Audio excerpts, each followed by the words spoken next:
بسم اللہ الرحمن الرحیم۔ السلام علیکم دوستو، دنیا بھر کی خبروں میں آج آپ سنیں گے، لیکن اس سے پہلے اگر ہو سکے تو لائک اور سبسکرائب کا بٹن ضرور دبا لیں۔ شکریہ۔ امریکہ میں 100 کلومیٹر فی گھنٹے کی رفتار کے طوفان نے ہر چیز کو تہس نہس کر دیا۔ الیکشن اکتوبر سے پہلے کرانا مشکل ہے، یہ وقت تقریبی سیاست کا نہیں ہے۔ وزیر اعظم۔ انڈیا میں جمہوریت زنجیروں میں جکڑی ہوئی ہے اور ادارے غلام بن چکے ہیں۔ سدھو۔ چائنا میں بوڑھے لوگ مفت علاج معالجے کی سہولت سے محروم ہو گئے۔ پاکستان کی اسرائیل کو میوہ جات اور مسالہ جات فروخت کرنے کی کیا حقیقت ہے؟ افغانستان میں این جی او نیٹ ورک کے لیے کام کرنے والے 3 برطانوی شہری گرفتار۔ برطانیہ کے متعدد شہروں میں اسرائیلی حکومت کے خلاف عوامی مظاہرے۔ برطانیہ کی صورتحال پورے یورپ میں سب سے زیادہ بدتر ہے، تحقیق۔ سلامتی کونسل میں روس کی صدارت پر یوکرین غصے میں اور امریکہ بے بس۔ اپنی ایجاد میں لوگوں کا جنون دیکھ کر خوف آتا ہے، موبائل کے موجد کا اعتراف۔ خانہ کعبہ کے اندر موجود اس ڈبے میں کیا چیز پڑی ہوئی ہوتی ہے؟ تو آئیے چلتے ہیں خبروں کی تفصیل کی جانب۔ امریکہ کی مختلف ریاستوں سے ٹکرانے والے طاقتور طوفان اور بگولوں میں مارے جانے والوں کی تعداد بڑھ کر 26 ہو گئی ہے، جبکہ درجنوں زخمی ہیں۔ امریکہ میں 60 میل یعنی 100 کلومیٹر فی گھنٹے کی رفتار کے طوفان نے اپنے راستے میں آنے والی ہر چیز کو تہس نہس کر کے رکھ دیا۔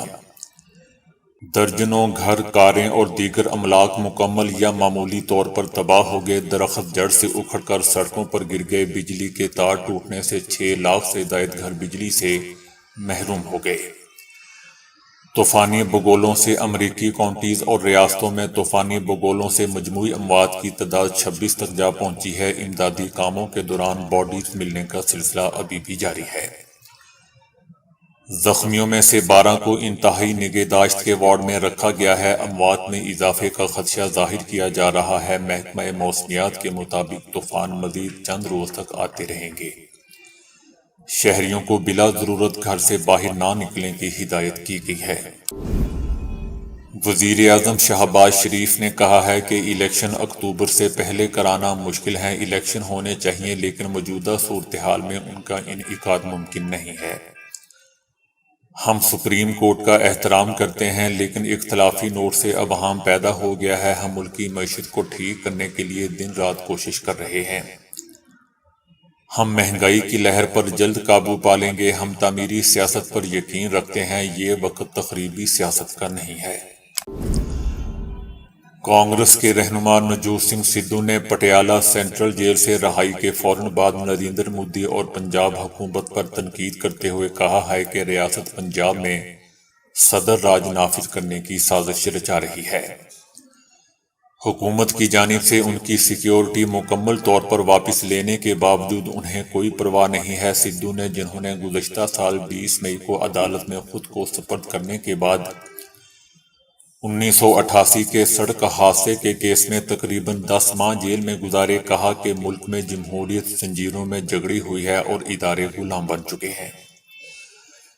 انہوں نے کہا کہ آج بھارت میں جمہوریت جیسی کوئی چیز نہیں ہے۔ پنجاب اس ملک کی ڈھال ہے اور اس ڈھال کو توڑنے کی کوشش کی جا رہی ہے۔ پنجاب میں صدر راج لگانے کی سازش کی جا رہی ہے۔ انہوں نے کہا کہ بھگونت مان کی حکومت اتنی گر گئی ہے کہ انہوں نے میری رہائی میں 6 گھنٹے سے زیادہ تاخیر کی، جس کا مقصد اس بات کو یقینی بنانا تھا کہ میرے حامی اور صحافی میری رہائی سے پہلے وہاں سے چلے جائیں۔ بھارت کو آہستہ آہستہ یک جماعتی ریاست کی طرف دھکیلا جا رہا ہے۔ چائنا نے فنڈز میں کمی کے باعث معمر شہریوں کو فراہم کی جانے والی مفت علاج معالجے کی سہولت نصف سے بھی کم کر دی ہے۔ چائنا میں ریٹائرڈ شہریوں کی طبی سہولیات میں کمی کر دی گئی، جس کے خلاف ملک بھر میں احتجاجی تحریک گرے ہیئر موومنٹ کا آغاز ہو گیا ہے۔ ہیلتھ انشورنس کے ذریعے بزرگ شہریوں کو ماہانہ بنیاد پر علاج معالجے کے لیے فراہم کی جانے والی ادائیگیوں میں بڑی کٹوتیوں کے خلاف ہزاروں بزرگ جنوری سے سڑکوں پر نکل آئے ہیں۔ ادائیگیوں میں کمی کے ساتھ ساتھ چینی حکومت ریٹائرمنٹ کی عمر بڑھانے کا بھی ارادہ رکھتی ہے، جس کا مقصد پبلک میڈیکل انشورنس فنڈ میں خسارے کو پورا کرنا ہے۔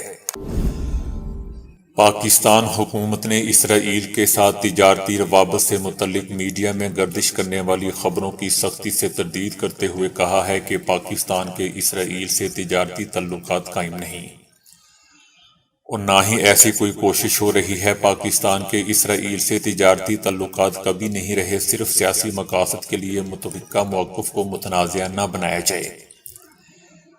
ایک پاکستانی یہودی کو اسرائیل جانے کی اجازت دی گئی تھی۔ پاکستانی یہودی نے ایک تیسرے ملک سے پاکستانی اشیاء اسرائیل بھیجی، اس سے متعلق وزارت تجارت یا خارجہ NOC سامنے نہیں آیا ہے، اور نہ ہی ایسی اطلاعات ہیں کہ ان کی سرکاری طور پر اجازت دی گئی ہے۔ دکھ کی بات ہے کہ پاکستان کے کچھ حلقوں نے اس پر سیاست شروع کر دی ہے، جس کی جتنی بھی مذمت کی جائے کم ہے۔ دوستو، یاد رہے کہ ایک غیر ملکی میڈیا نے ایک پاکستانی یہودی کے حوالے سے اپنی حالیہ رپورٹ میں بتایا تھا کہ اس کے اسرائیل کے ساتھ کاروباری روابط ہیں، اور اس نے اسرائیل کو خشک میوہ جات اور مسالہ جات فروخت کیے ہیں۔ افغانستان میں NGO نیٹ ورک کے لیے کام کرنے والے 3 برطانوی شہریوں کو طالبان نے گرفتار کر لیا ہے۔ برطانیہ نے کہا ہے کہ افغانستان میں طالبان کے قبضے میں اس وقت 3 برطانوی شہری ہیں، جو ایک NGO کے لیے 2 خواتین کے ہمراہ کام کر رہے تھے۔ زیر حراست افراد کی زندگیوں کو محفوظ بنانے کے لیے افغانستان میں طالبان حکومت کے نمائندوں کے ساتھ مسلسل رابطے میں ہیں۔ 3 میں سے 2 افراد جنوری سے طالبان کی قید میں ہے، جبکہ تیسرے کے بارے میں کوئی معلومات نہیں ہے۔ NGO نے ان افراد کی گرفتاری کو غلط فہمی قرار دیتے ہوئے طالبان سے ان افراد کو رہا کرنے کا مطالبہ کیا ہے۔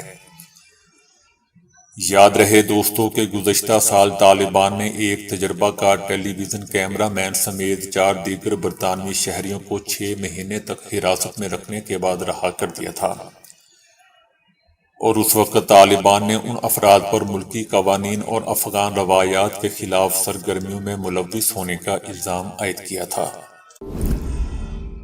برطانیہ کے متعدد شہروں میں اسرائیلی حکومت کے خلاف عوامی مظاہرے ہوئے ہیں۔ مختلف شعبوں سے تعلق رکھنے والے سینکڑوں برطانوی شہریوں اور صہیونیت مخالف تنظیموں کے اراکین نے ملک کے متعدد شہروں میں سڑکوں پر نکل کر صہیونی جرائم کے خلاف مظاہرے کیے ہیں۔ صہیونی فوجیوں نے گزشتہ دنوں فضول بہانوں سے مسجد الاقصی پر دعویٰ بولا اور وہاں سے ماہ رمضان کے پیش نظر عبادت میں مصروف کئی فلسطینیوں کو اٹھا کر لے گئے۔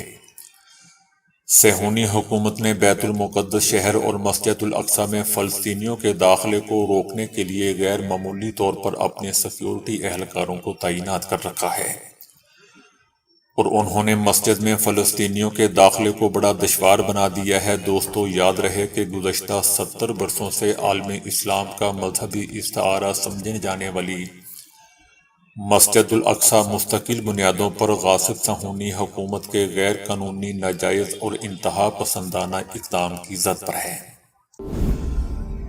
برطانیہ کی بیلسٹک انفارمیشن سروس کے ادارے کے سربراہ پال جیمز نے بتایا ہے کہ یوکرین کی جنگ میں استعمال ہونے والے ہتھیاروں کو کچھ جرائم پیشہ گروہ برطانیہ لا رہے ہیں، جس کے نتیجے میں برطانیہ میں خوفناک جرائم کی شرح میں تیزی سے اضافہ ہو رہا ہے۔ ان میں سے زیادہ تر وہ ہتھیار ہیں جو یوکرین نے یوکرین کے عام شہریوں کو فراہم کیے ہیں۔ گزشتہ 1 سال کے دوران دارالحکومت لندن میں جرائم کی شرح میں 2500% اضافہ ہوا ہے۔ ادھر برطانوی حکومت اپنے روس مخالف پالیسی کے پیش نظر یوکرین کی جانب اسلحے کا دریا بہا رہی ہے، جس کے نتیجے میں جنگ یوکرین میں شدت آنے کے علاوہ برطانوی شہری بھی متاثر ہو رہے ہیں۔ دوسری طرف برطانیہ میں بڑھتی مہنگائی کی بنا پر معاشی بحران شدت اختیار کرتا جا رہا ہے۔ کروڑوں عام شہریوں کو معیار زندگی نیچے آنے اور بڑھتی معاشی مشکلات کا سامنا ہے، اور برطانوی عوام معاشی بحران کی بنا پر طبی سہولیات سے بھی محروم ہوتے جا رہے ہیں۔ برطانیہ میں پانی، بجلی، گیس، ٹیلی فون اور انٹرنیٹ کے پیسے اور بل بڑھا دیے گئے ہیں اور عوام مہنگائی کا بوجھ برداشت نہیں کر پا رہے۔ برطانیہ میں 10,000 ملازمین اور کارکن مزدوروں نے حالیہ 30 سالوں کی ریکارڈ ہڑتالیں کی ہیں۔ اگرچہ یورپ کے تقریباً تمام ملکوں کی صورتحال مہنگائی کی بنا پر شدید بحرانی بنی ہوئی ہے، تاہم OECD کی رپورٹ کے مطابق برطانیہ کی صورتحال پورے یورپ میں سب سے زیادہ بدتر ہے۔ اقوام متحدہ کی سلامتی کونسل میں روس کی صدارت پر جہاں یوکرین نے سخت ناراضگی ظاہر کی ہے، وہیں امریکہ نے بھی اس معاملے میں اپنی بے بسی کا اظہار کیا ہے۔ امریکہ، روس، برطانیہ، فرانس اور چائنا اقوام متحدہ کی سلامتی کونسل کے 5 مستقل رکن ہیں جنہیں ویٹو کا حق بھی حاصل ہے، جبکہ 10 دیگر ممالک بھی ہیں جو اس کونسل کے غیر مستقل رکن ہیں۔ ان 15 ممالک میں سے ہر ایک ماہ کے لیے سلامتی کونسل کا صدر قرار پاتا ہے، اور اسی دستور کے تحت اس ماہ یعنی اپریل میں روس کو اس کونسل کی صدارت سونپی گئی ہے۔ یوکرین نے سلامتی کونسل میں روس کی صدارت پر رد عمل ظاہر کرتے ہوئے اسے عالمی برادری کے منہ پر ایک تماچا قرار دیا ہے۔ یوکرین نے روس کو صدارت تک پہنچنے سے روکنے کے لیے ایڑی چوٹی کا زور لگا دیا اور اس نے اس سلسلے میں امریکہ سے مدد لینے کی کوشش کی، تاہم امریکیوں نے واضح کیا کہ امریکہ روس کو، جو سلامتی کونسل کا ایک مستقل رکن اور ویٹو پاور کا حامل ہے، صدارت تک پہنچنے سے نہیں روک سکتا۔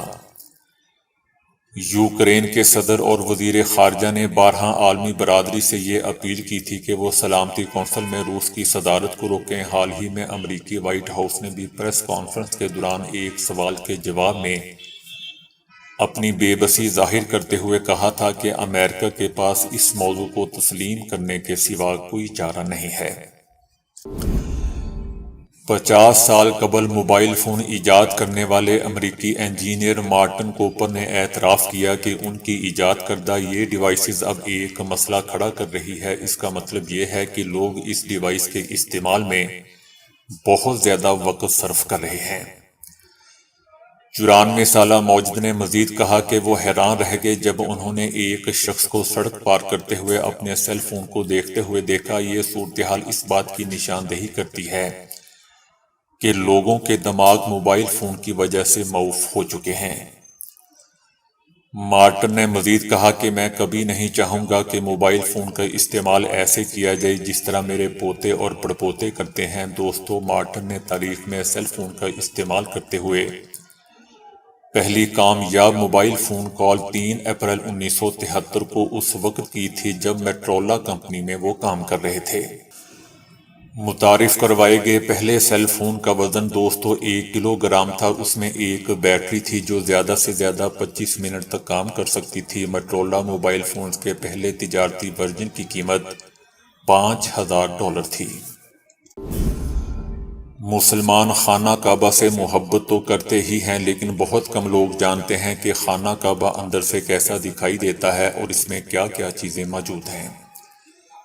خانہ کعبہ کے اندر ماربل کے صندوق میں خانہ کعبہ کو معطر کرنے کے لیے عود اور دنیا کی بہترین خوشبوئیں رکھی جاتی ہیں۔ اس صندوق کو سال میں 2 بار کھولا جاتا ہے جب خانہ کعبہ کی صفائی ہوتی ہے۔ اس کے علاوہ اس میں خانہ کعبہ کی صفائی کے لیے عرق گلاب اور آب زمزم بھی رکھا جاتا ہے۔ خانہ کعبہ کی دیواروں پر چاروں طرف سفید ماربل لگے ہوئے ہیں، جبکہ بیچ میں اوپر کی جانب کچھ برتن لٹکے ہوئے ہیں۔ یہ برتن دراصل عود اور عنبر اور دیگر خوشبویات سلگانے کے لیے استعمال ہوتے ہیں۔ ان میں سے کچھ فانوس اور لیمپ ہیں جو سونے چاندی کے بنے ہوئے ہیں۔ اس کے علاوہ ان میں کچھ ایسے نوادرات ہیں جنہیں مختلف ادوار میں اسلامی ممالک کی جانب سے تحفتاً پیش کیا گیا تھا۔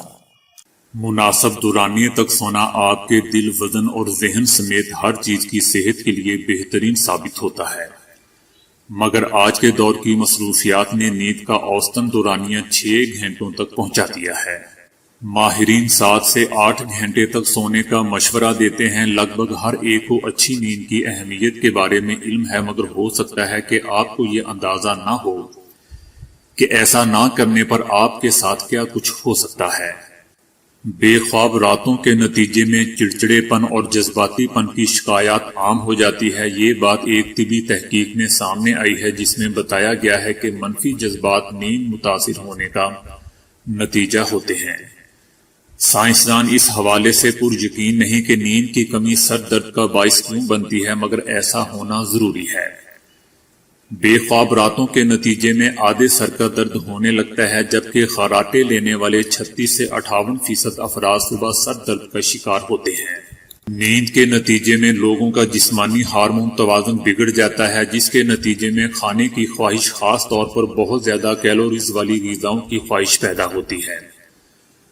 اپنی خواہشات پر کنٹرول کی صلاحیت گھٹ جاتی ہے۔ اس کا نتیجہ موٹاپے کی شکل میں نکلتا ہے، جبکہ تھکاوٹ کا احساس الگ ہر وقت طاری رہتا ہے۔ نیند کی کمی بینائی کی کمزوری، دھندلا پن اور ایک کی جگہ دو نظر آنے کی شکل میں بھی سامنے آ سکتا ہے۔ جتنا زیادہ وقت آپ جاگ کر گزارتے ہیں اتنی ہی بینائی میں خرابی کا امکان بڑھتا ہے۔ ایک تحقیق کے دوران لوگوں کو 88 گھنٹے تک سونے نہیں دیا گیا، جس کے نتیجے میں بلڈ پریشر اوپر گیا، جو کہ کوئی زیادہ حیران کن امر نہیں تھا۔ مگر جب ان افراد کو ہر رات صرف 4 گھنٹے تک سونے کی اجازت دی گئی تو دل کی دھڑکن کی رفتار بڑھ گئی، جبکہ ایسے پروٹین کا ذخیرہ جسم میں ہونے لگا جو امراض قلب کا خطرہ بڑھاتی ہے۔ ویکسین عام طور پر جسم میں ایسے اینٹی باڈیز پیدا کرتی ہے جو کسی مخصوص وائرس کے خلاف تحفظ مہیا کر سکے، مگر جب آپ کی نیند پوری نہ ہو جسمانی دفاعی نظام کمزور ہو جاتا ہے اور یہ اینٹی باڈیز مؤثر طریقے سے کام نہیں کر پاتی۔ ایک تحقیق کے دوران رضاکاروں کو 36 گھنٹوں تک جگا کر رکھا گیا، جس کے بعد وہ کسی سے بات کرتے ہوئے الفاظ بار بار دہرانے اور ہکلانے لگے۔ اگر آپ ہر وقت نزلہ زکام کا شکار رہنے پر پریشان رہتے ہیں اور کہیں بھی جانے پر فلو حملہ آور ہو جاتا ہے تو اس کی ایک ممکنہ وجہ ناکافی نیند بھی ہو سکتی ہے۔ ڈاکٹرز کا کہنا ہے کہ جو لوگ 7 گھنٹے سے کم نیند لیتے ہیں ان میں بیمار ہونے کا خطرہ 3 گنا زیادہ ہوتا ہے۔ امریکہ کے اعلیٰ فوجی کمانڈر نے منگل کو واشنگٹن میں کانگریس کی ایک سماعت کے دوران کہا ہے کہ چائنا ایسے منصوبوں پر کام تیز کر رہا ہے جن سے وہ دنیا کے موجودہ نظام کو اپنی منشا کے مطابق ڈھال سکے۔ چائنا امریکہ پر سبقت لے جانے کی کوششوں کو تیز تر کر رہا ہے۔ کمانڈر ایڈمرل فلپ ڈیوڈسن کا کہنا تھا کہ مجھے تشویش ہے کہ چائنا اپنے عزائم میں تیزی لاتے ہوئے بین الاقوامی سطح پر آزاد تجارت اور قواعد پر مبنی آزاد تعلقات میں امریکہ اور اس کے قائدانہ کردار کو ختم کرنا چاہتا ہے۔ امریکہ میں چائنا کے جارحانہ رویے پر تشویش کوئی نئی بات نہیں ہے۔ انہوں نے کہا کہ چائنا طویل عرصے سے کہتا چلا آ رہا ہے کہ وہ 2050 تک اس امریکی کردار کو ختم کر دے گا۔ ہمیں تشویش ہے کہ کہیں وہ اس ہدف کو اور قریب نہ لے آئے۔ ڈیوڈسن اس سال کے اختتام تک ریٹائرڈ ہو جائیں گے۔ وہ گزشتہ کئی ہفتوں سے چائنا کی جانب سے درپیش خطرے کے بارے میں توجہ دلانے کی کوشش کر رہے ہیں۔ منگل کے روز انہوں نے چائنا کو 21ویں صدی میں سلامتی کے لیے سب سے بڑا اور طویل عرصے تک قائم رہنے والا خطرہ قرار دیا تھا۔ ان کا کہنا تھا کہ خطے میں امریکہ اور اس کے اتحادیوں کے لیے طاقت کا توازن ناموافق ہوتا جا رہا ہے۔ ان کے بقول ایک ایسا خطرہ بڑھتا جا رہا ہے جو چائنا کو مزید نڈر کر دے گا۔ ایک اور اعلیٰ ترین انٹیلیجنس اہلکار ایڈمرل مائیکل نے گزشتہ ہفتے ایک ورچوئل کانفرنس سے خطاب میں کہا تھا کہ ہمارا سامنا ایک عالمی سطح کی توسیع پسند چینی آرمی سے ہے جو کسی بھی ایسی جگہ مداخلت پر تیار ہوگی جہاں چینی مفادات کو خطرات لاحق ہوں گے۔ حکام کو خدشہ ہے کہ جوں چینی اور امریکی آرمی کی صلاحیت میں فرق کم ہوتا جائے گا، چائنا اسی حکمت عملی کو مضبوط کرتا چلا جائے گا۔ اگلی مالی سال میں چائنا نے اپنا دفاعی بجٹ 6.8% تک بڑھا دیا ہے۔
تو دوستو ابھی کے لیے اتنا ہی۔